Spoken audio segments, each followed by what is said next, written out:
venimos al capítulo número 3 de Tesalonicenses. Cada vez que voy leyendo, pues voy pensando, este es el mejor de los capítulos.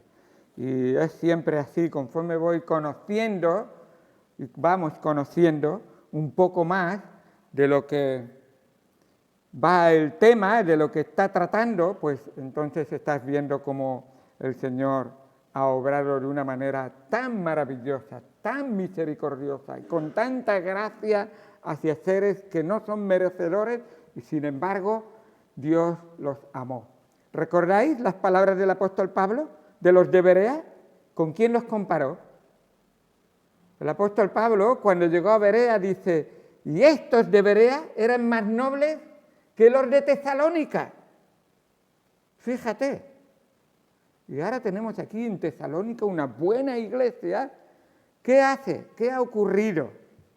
Por supuesto es la misericordia y la gracia de Dios obrando, que cuando cambia una persona, la cambia de un ladrón a un hombre que ama al Señor y comparte con los demás.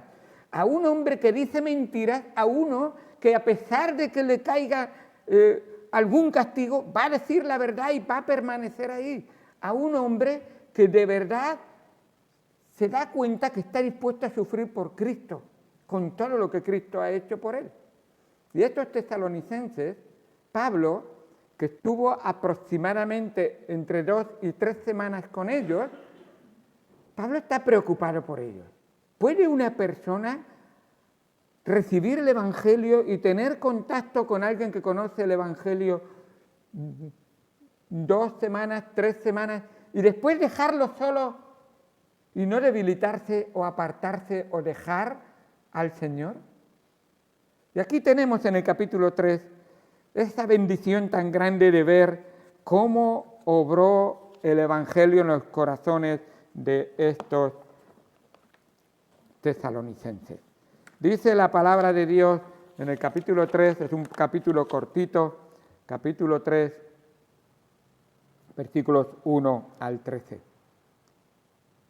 Por lo cual, no pudiendo soportarlo más, acordamos quedarnos solos en Atenas y enviamos a Timoteo, nuestro hermano, servidor de Dios y colaborador nuestro en el Evangelio de Cristo, para confirmaros y exhortaros respecto a vuestra fe, a fin de que nadie se inquiete por estas tribulaciones, porque vosotros mismos sabéis que para esto estamos puestos. Porque también estando con vosotros os predecíamos que íbamos a pasar tribulaciones, como ha acontecido y sabéis.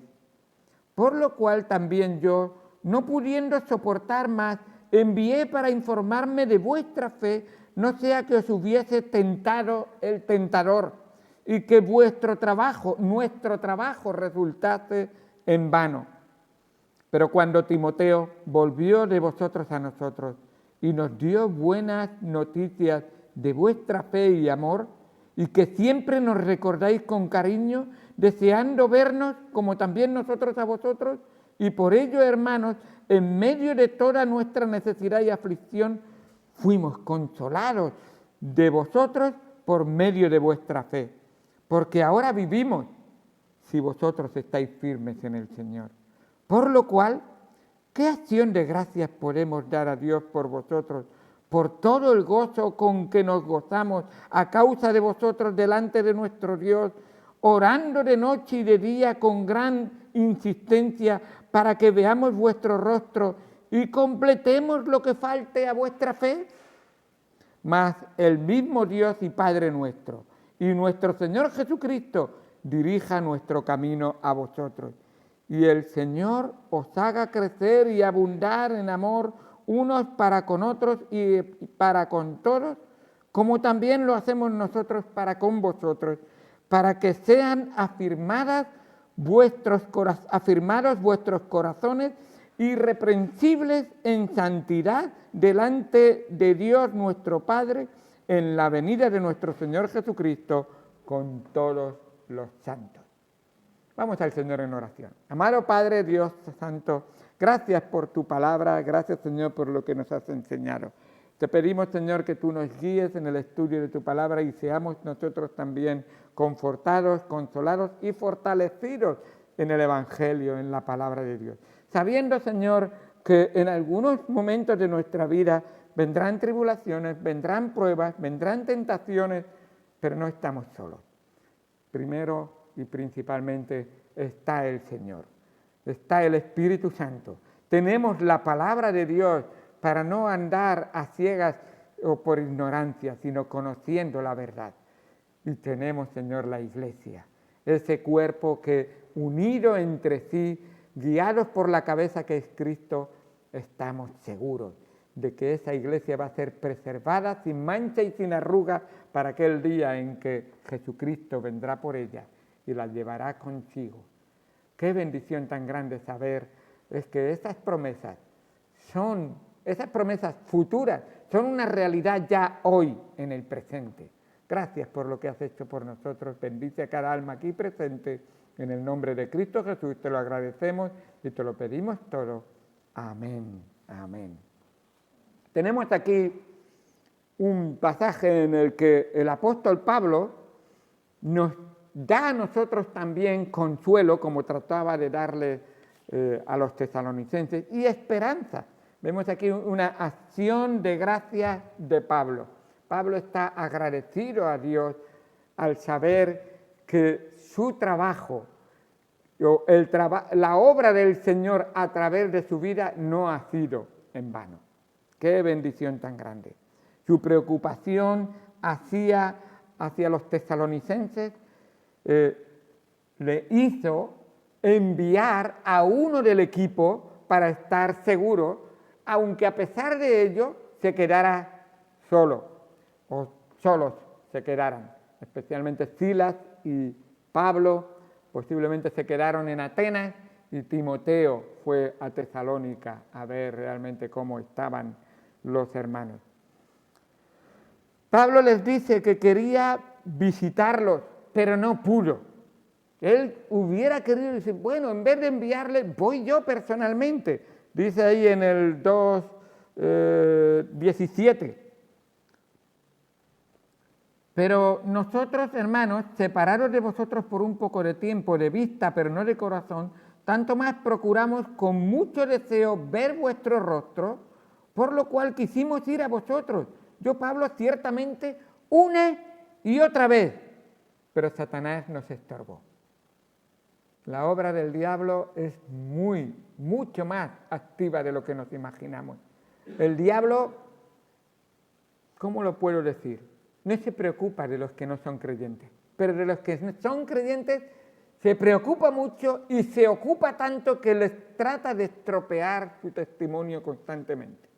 Servicio al Señor, que tenga estorbo, que es buen testimonio y santidad, que tenga mucha tentación y muchas caídas en su vida, que no sea fiel su testimonio, que avergüence el nombre del Señor con su temperamento. Y así Satanás, una y otra vez, trata de estorbar, y sobre todo en la labor de la extensión del reino de Dios. Si hay una cosa que le da más rabia al Satanás es ver que el reino de Dios se extiende y más almas vienen a sus pies.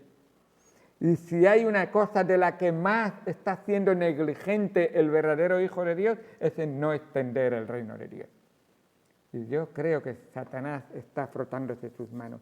Pero no lo olvidéis, el vencedor va a ser el Señor. Él va a ser el gran victorioso al final. Y nosotros debiéramos de saberlo y entonces confiar y dejarnos guiar por Él para poder extender ese evangelio a toda criatura. Dice en el versículo 19 del capítulo 2, porque ¿cuál es nuestra esperanza o gozo o corona de que me gloríe? ¿No lo sois vosotros delante de nuestro Señor Jesucristo en su venida? Cuando venga el Señor, ¿cómo te va a hallar? ¿Cómo me va a hallar a mí? ¿Me va a hallar trabajando en el servicio al Señor, en santidad, para dar buen testimonio, viviendo en santidad para dar buen testimonio, para que almas vengan a Cristo, o me va a encontrar cruzados de brazos diciendo, no, Señor, yo no me compliqué la vida. Ante las situaciones difíciles, di un paso atrás. Cuando las cosas eran fáciles, yo me sonreía contigo y te daba muchas gracias. Y el Señor dice, Pablo dice, vosotros sois mi corona. Y ese esfuerzo que ha significado, y podréis leer, y no vamos a volver a empezar otra vez, cómo le fue sacrificio y tropiezo y estorbo una y otra vez, y cómo Pablo tuvo que padecer y fue ultrajado, y a pesar del desprecio que sufrió en Filipos, él dijo, pues vamos a Tesalónica a predicar sí o sí, porque el Señor está con nosotros.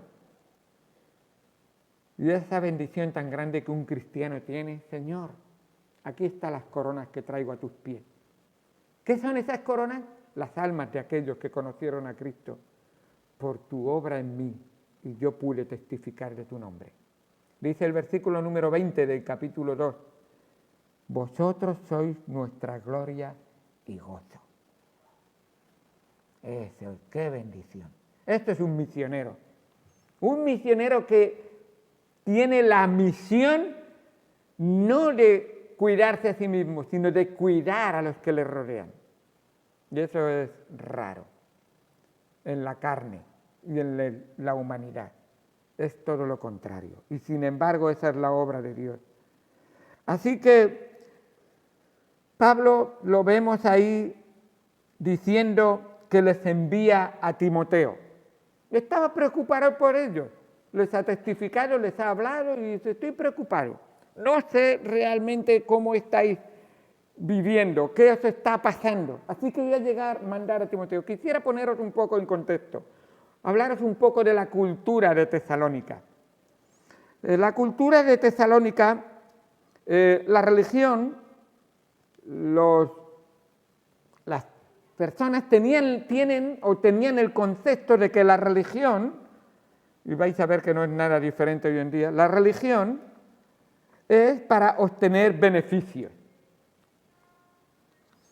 Si yo practico correctamente mi religión, me va a ir bien. Es lo que piensa todo el mundo. Pero paradojas de la vida, para los tesalonicenses, que han dejado sus falsos y viejos dioses, ahora estos tesalonicenses, al poner su fe en el Señor Jesucristo y creer en el único Dios verdadero, resulta que no les está yendo tan bien. Les están viniendo persecuciones, les están viniendo desprecios, les están viniendo situaciones en las que las mismas autoridades les están amenazando o expropiando incluso. ¿Por qué?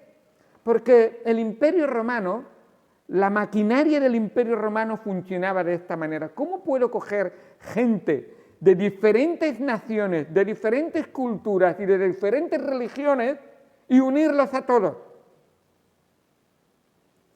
Algunos pensarían, por la espada, por el poder, pero mira, Tesalónica precisamente, creo que era Tesalónica, tenía sus propios gobernadores que eran de su propio pueblo, de su propia nación, no eran romanos. No es como, por ejemplo, para que tengáis una idea, en Jerusalén el gobernador era Poncio Pilato.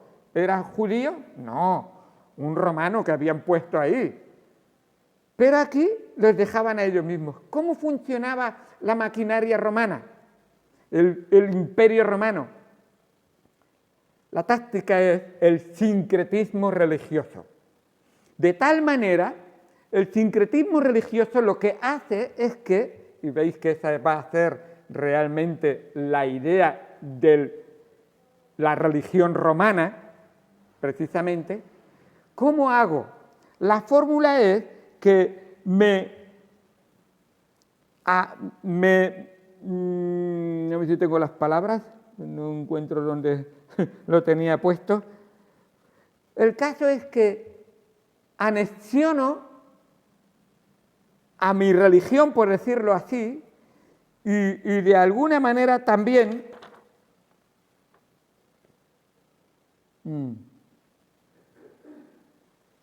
Sí. El sincretismo religioso lo que hace es que asimilaba y acumulaba las ideas de otras religiones. Asimila y acumula las ideas de otras religiones. De tal manera que la maquinaria, por decirlo así, el Imperio Romano funcionaba de la siguiente manera: te dejo tener tu propia religión y te anexiono a mi imperio. Pero, aparte de que te dejo adorar a tu Dios, tú reconoces a César como el Señor. Otro Dios. Te dejo que creas que es otro Dios, pero reconoces a César como el Señor. Ahora, el tesalonicense convertido y entregado al Señor sabía que había un solo Dios verdadero y todos los demás dioses eran falsos. ¿Qué voy a hacer cuando mis vecinos sepan que yo me he hecho cristiano? ¿Qué voy a hacer cuando mis familiares sepan que me he hecho cristiano y adoro a un único Dios? ¿Qué voy a hacer cuando las autoridades me digan, reconoce a César como tu Señor? Y no fueron los únicos que tuvieron estos problemas, porque en Roma también tuvieron estos mismos problemas. Y de hecho, este texto, en su contexto, Romanos capítulo 10, justo está en ese contexto. ¿Por qué dice que si confesares con tu boca? Esa es la razón. Si tú has creído en el Señor Jesucristo como tu único Señor y Salvador, y es el único Dios verdadero, entonces no vas a confesar a César como Señor, ni siquiera como otro Señor, porque el único Señor y el único Dios verdadero es Jesucristo. Y en Romanos capítulo 10, versículo 8, dice así: mas, ¿qué dice?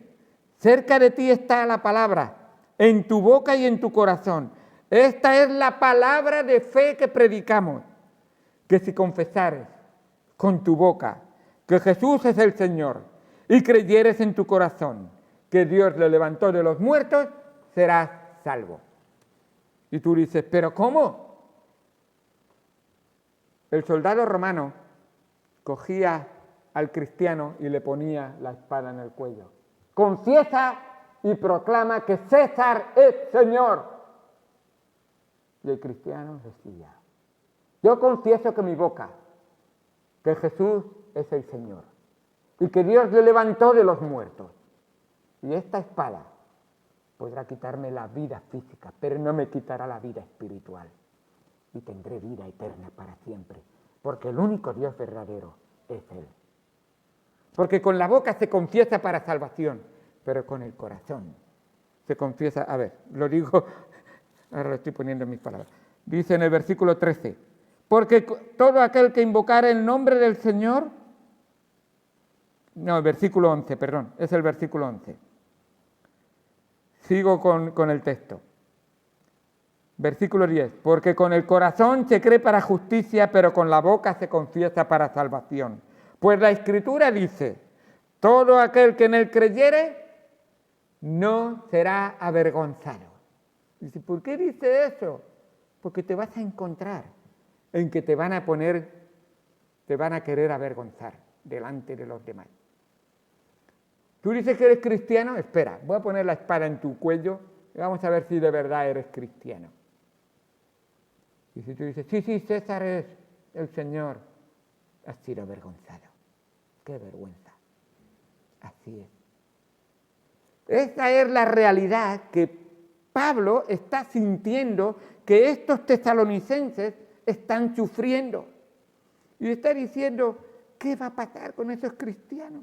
¿Se habrán echado atrás? ¿Se habrán escondido? ¿O sencillamente habrán dicho, ser cristiano es muy difícil? Pero él sabe y le dice, ya os advertí que ser cristiano no es un camino de rosas. O bien sí, es un camino de rosas, pero con pinchas. Que las rosas tienen pinchas. Cógelas y verás qué gusto te dan. Sí, será bonito, pero con muchas piedras, con muchos intentos de tropiezo. Así hace el diablo. Así que Ahora toma en esto, así que Pablo piensa que estos nuevos creyentes se podían desanimar, así que toma la decisión de quedarse solo, enviar a Timoteo y quedarse con Silas. Este texto va paralelo con, si queréis apuntarlo, con Hechos 17. Ahí tenemos el mismo pasaje contado por Lucas en cuanto a la historia, en Hechos 17.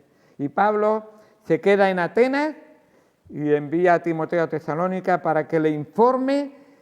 Mira el interés que tenía Pablo.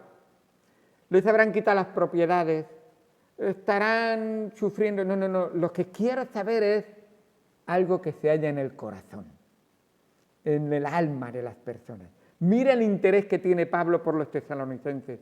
Incluso él no tiene ningún interés propio, todo el interés que tiene es en los tesalonicenses.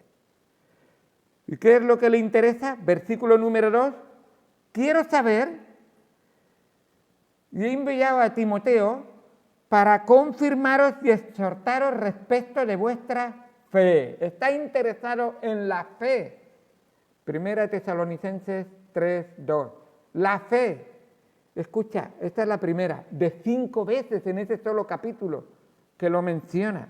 Dice en el versículo número 5, por lo cual también yo, no pudiendo soportarlo más, envié para informarme de qué, de vuestra fe. Versículo 5, otra vez. No sea que hubiese, ¿quién quiere que falles en la fe? El tentador. El tentador está diciendo que falle, que no sea firme, que no sea constante, que su fe se debilite. Y el Señor dice, si tú tienes fe, tan siquiera como un grano de mostaza, entonces déjame que la palabra de Dios la riegue y verás lo que germina de ahí. La mostaza es una de las semillas más pequeñitas que produce la planta más grande del reino vegetal, más grande de las semillitas comparativamente. Es increíble. Y el Señor, el apóstol Pablo, sigue tan interesado que dice, lo primero que quise saber cuando vino Timoteo es, versículo número 6, pero cuando Timoteo volvió de vosotros, a nosotros, nos dio buenas noticias de vuestra fe. Hermanos, que no se debilite vuestra fe, que estéis firmes en la fe, que no sean familiares ni trabajo o compañeros de trabajo ni compañeros de colegio que os hagan apartaros de la fe. El diablo de la carne y del mundo no le gusta nuestra fe, pero deja que Dios te fortalezca la fe. Cree en Él. Versículo número 7. Hermanos, en medio de todas nuestras necesidades y aflicciones, fuimos consolados. ¿Sabéis lo que os digo, hermanos, una y otra vez? Cuando vosotros estáis firmes y fuertes en vuestra fe, ¿no os podéis imaginar el gozo con que yo celebro este culto y con que voy a mi casa y me arrodillo delante del Señor y digo, Señor, gracias. Gracias por la fe. Gracias por la fe que tienen en ti.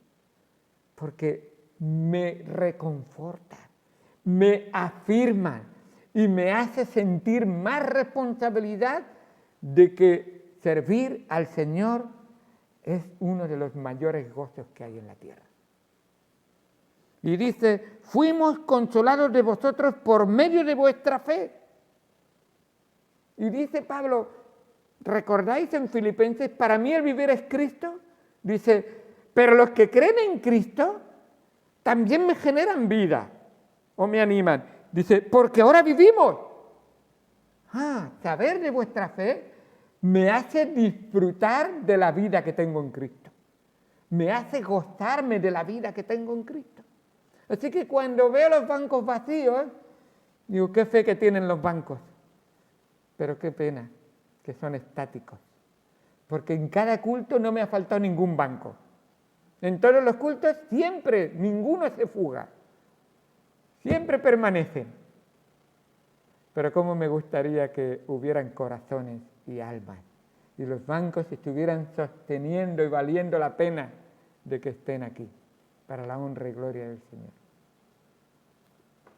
Y termina en el versículo número 10. Digo, termino yo en el sentido de enfatizar esa fe. Dice, orando de noche y de día con gran insistencia. ¿Por qué? Porque la fe no es algo estático o que crece hasta cierto punto y se ha terminado. La fe nunca para de crecer y siempre puede crecer más y siempre puede fortalecerse más. Dice en el versículo 10, orando de noche y de día con gran insistencia para que veamos vuestro rostro y completemos lo que falte a vuestra fe. Vaya, eran fuertes, fieles y firmes y testificaban. Y Pablo les dice, pero la realidad es que siempre a la fe le falta. Siempre podemos tener más fe. Siempre hay más. Si tuvierais fe como un grano de mostaza, diríais a esta montaña, pásate al mar y se pasaría. ¿Cuántas montañas siguen ahí? ¿Nos ha hecho arrodillarnos más? ¿Qué? ¿Casi 2 meses? ¿Que lleva el volcán en erupción? ¿Cuántos habéis estado orando? ¿Cuántos hemos...? 2 meses. Yo no he visto a los cristianos orando más. Sí, comentarios. Y los que están cerca a lo mejor, pero los que estamos lejos, qué poquito oramos. Hemos orado un poquito, nos hemos preocupado, pero esa fe que nos ha hecho arrodillar y llorar y sentir el dolor que están sintiendo, no.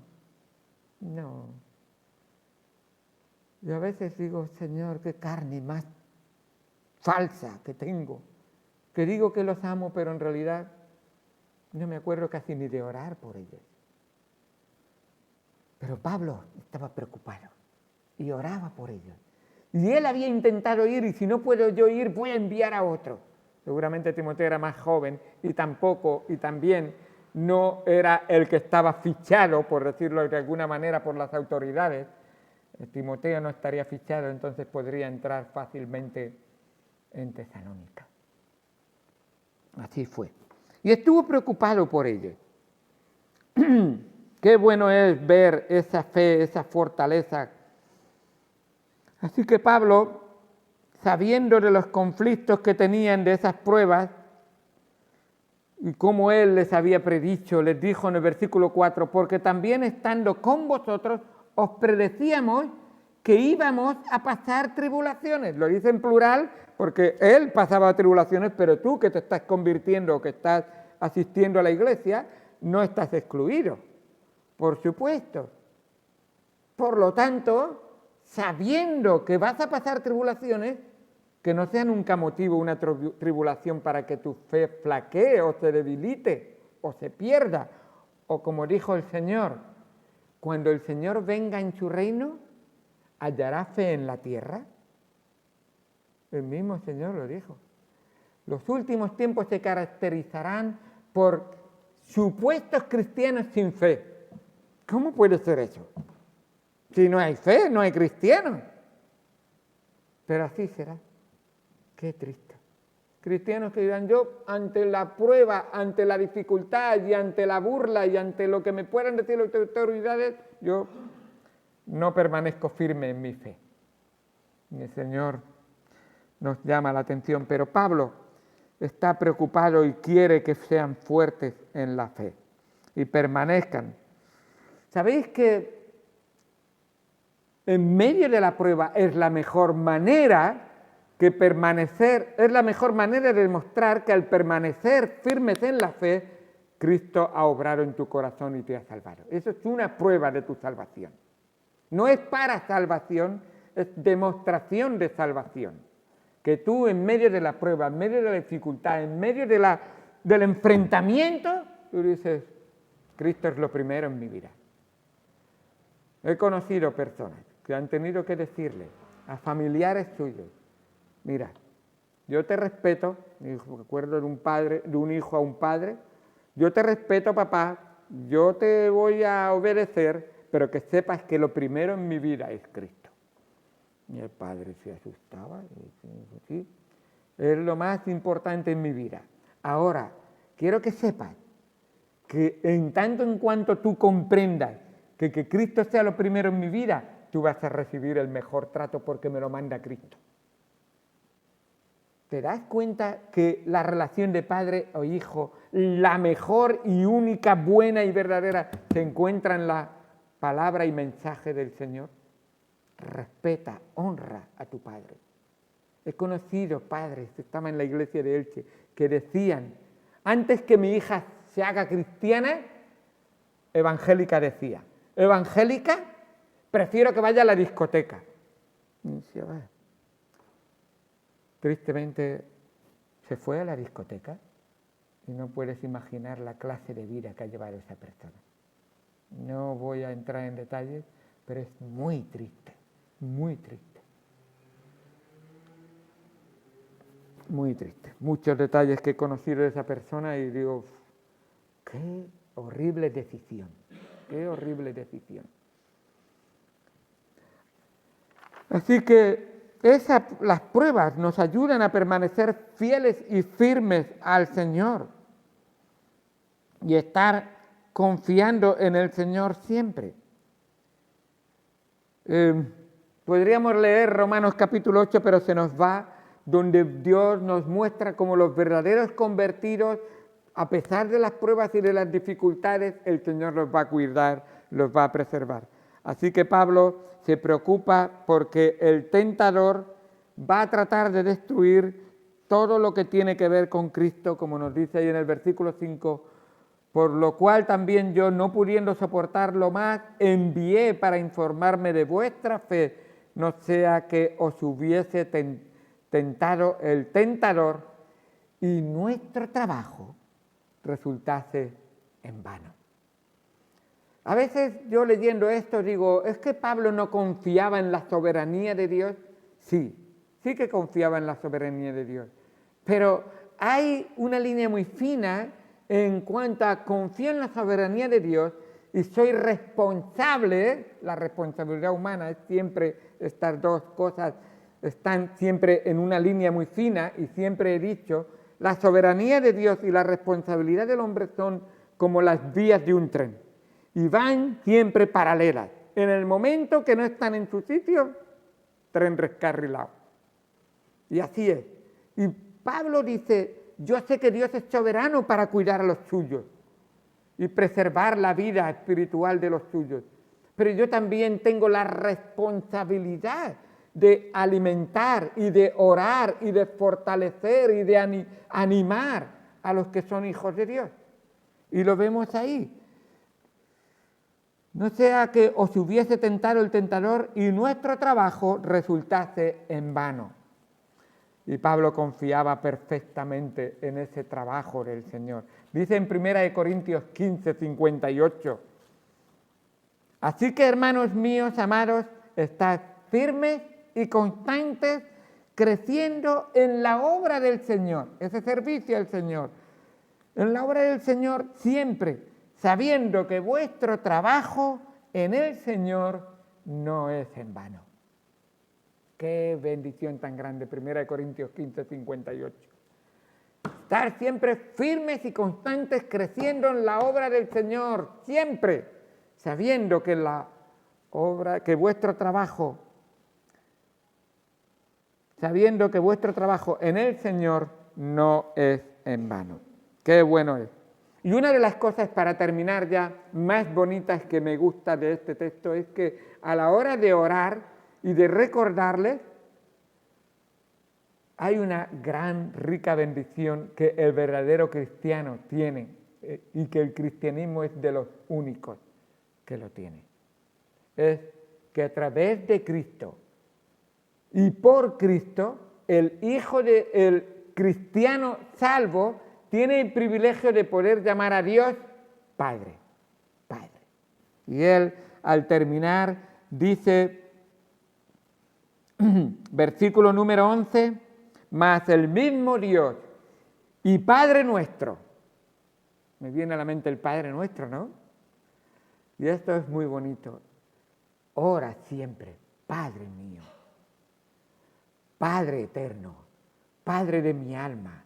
Tenemos un Padre, y esto nos debe de traer a la mente la relación que tenemos con Él. Él es soberano, Él está por encima de nosotros.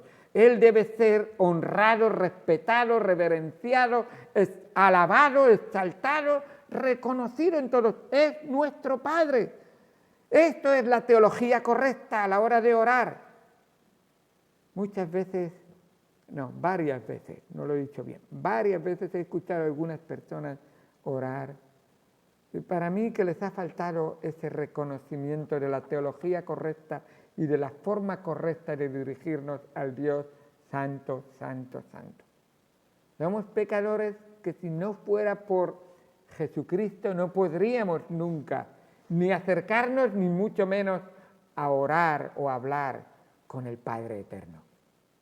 Pero qué bueno es, Dios está en el centro de la oración de Pablo y instruye a los tesalonicenses para que el Padre sea aquel al que dirigimos nuestra oración. ¿No nos enseñó así el Señor Jesucristo?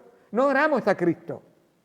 Y tú dices, pero a ver, ¿qué dijo Cristo? Todo lo que pidierais al Padre en mi nombre. Al que le hacemos las peticiones, y no pregúntale a Emma y a Lucas, aunque los abuelos a veces somos muy consentidos, pero a quien le piden, ¿a quién son? Al papá y a la mamá, claro, a los padres. Y tú y yo tenemos un Padre, y es inmensamente rico, inmensamente poderoso, inmensamente sabio. A Él podemos pedirle. Pero ¿cómo se le pide? Debemos de saber dirigirnos al Padre en el nombre del Hijo, pidiendo la sabiduría y la dirección del Espíritu Santo para orar. El Espíritu Santo intercede y gime por nosotros para pedir como conviene. Así nos enseña Romanos, capítulo 8. Debemos de orar en el contexto siempre de agradecimiento. Al escuchar a Pablo orar, yo no puedo sentir nada más que, wow, qué acción de gracias se está presentando. Mira lo que dice: mas el mismo Dios y Padre nuestro, Señor Jesucristo, dirija nuestro camino a vosotros y el Señor os haga crecer y abundar en amor. ¿Dónde está? El versículo 9. Por lo cual, ¿qué acción de gracia podremos dar a Dios por vosotros?